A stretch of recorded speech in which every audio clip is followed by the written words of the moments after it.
Hey guys, we're starting a new unit today in a new 6 weeks, so I hope you're excited.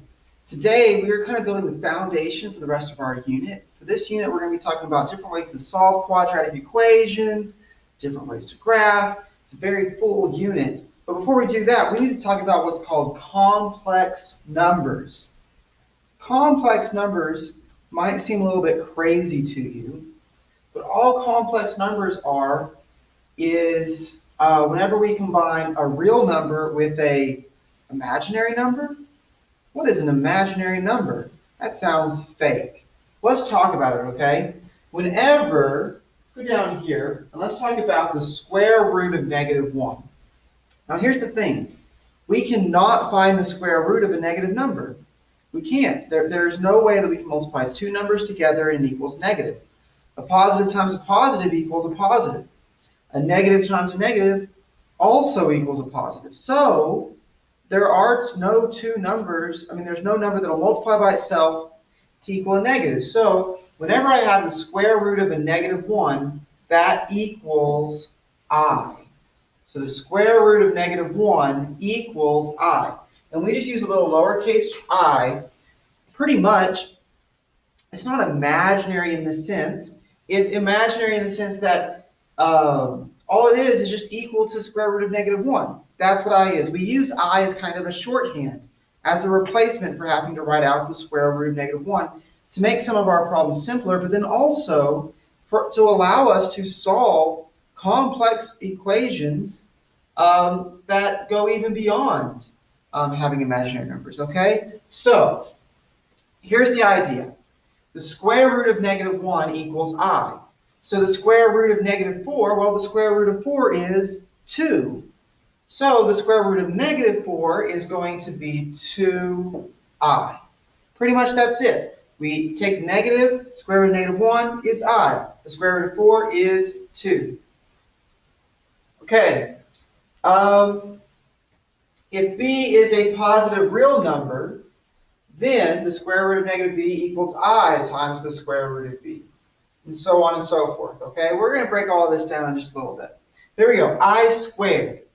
I squared, whenever you square up with the I value, whenever you go I times I, it's saying the same thing as the square root of -1 times the square root of -1, okay? Because that's I squared is I times I, square root of -1 times the square root of -1, and that's going to equal -1.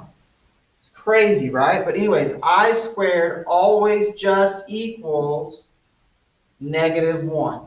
So if you ever see an I squared, you're just going to be like, oh, that's -1. And there you go. So let's go down here to number 1, 2, and these first ones. And let's talk about the square root of -25. Now, I know that the square root of 25 is 5. And the square root of this negative is I. Remember, the square root of a negative is always just going to be a little I there. Okay, the square root of -7. Now, I cannot find the square root of -7. I can't do it. So, we're just going to rewrite this as I times the square root of +7. Okay, the square root of the negative is I. The square root of 7 is, well, we can't find it, so it's just the square root of 7. All right, what about this one? -5 times the square root of -9. All right, let's break this down piece by piece. The square root of -9 is 3I. The square root of 9 is 3. The square root of negative is I. But we got to remember that we are multiplying this to what's out here in front. So it's going to be -5 times 3I is going to be -15I. All right, so it finishes out just like that. All right, let's take a look at number 2. So number 2, it says, what is the sum of 1 minus I and 2 plus 5I? Now we have to remember that sum means addition, okay? We're going to add these two together. So I'm going to take 1 minus I, and I'm going to add it to 2 plus 5I.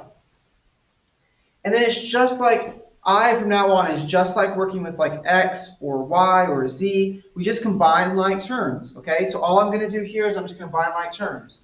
Look at this. 1 and 2 are like terms. That makes 3. Learned that in kindergarten.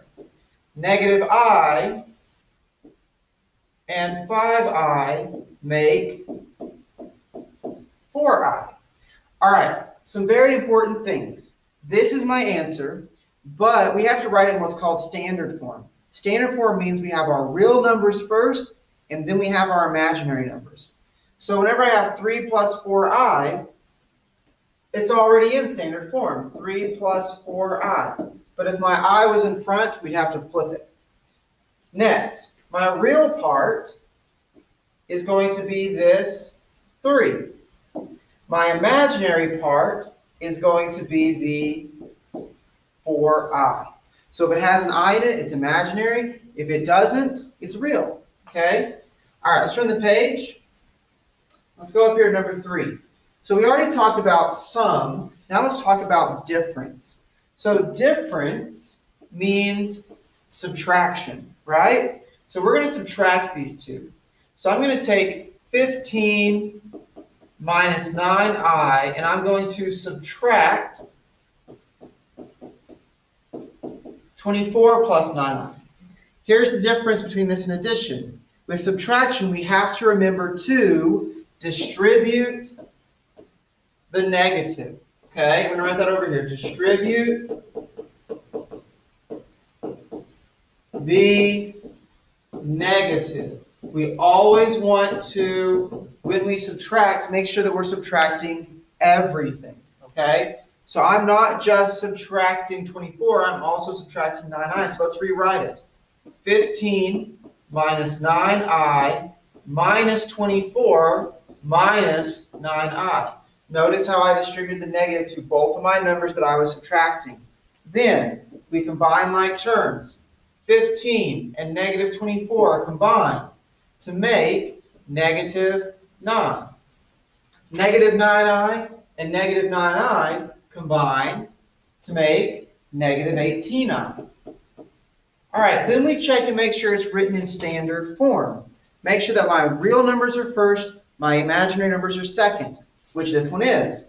So this is my answer. In standard form, it's negative 9 minus 18i. My imaginary part is negative 18i, and my real part is negative 9. Awesome job, guys. Okay, now let's simplify a little bit more complex one. Don't freak out about distributing anything. It's just treat your i's just like it's an x or y or z. Okay, so my first step here is I need to get rid of these parentheses. To do that, I need to distribute what's in front. In this case, it's a negative 1.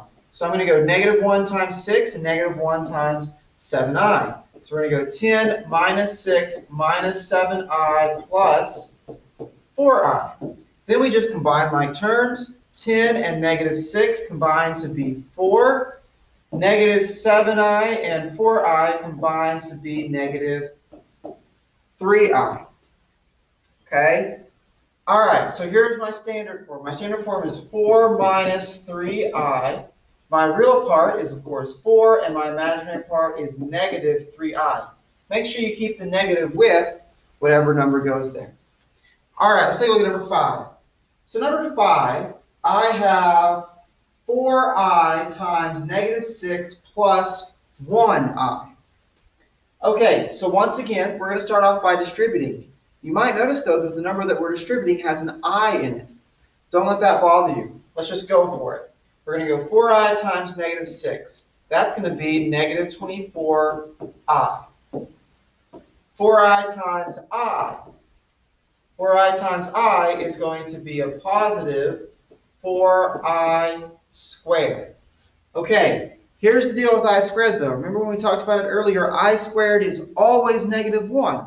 So if you ever see an I squared, we're going to replace the I squared with a negative 1. So I'm going to write over here to remind myself, I squared equals negative 1. So we're going to take that I squared and we're going to put a negative 1 there instead. Okay, so 4 times negative 1 is a negative 4. So we're going to have a negative 24I minus 4, because 4 times negative 1 is negative 4.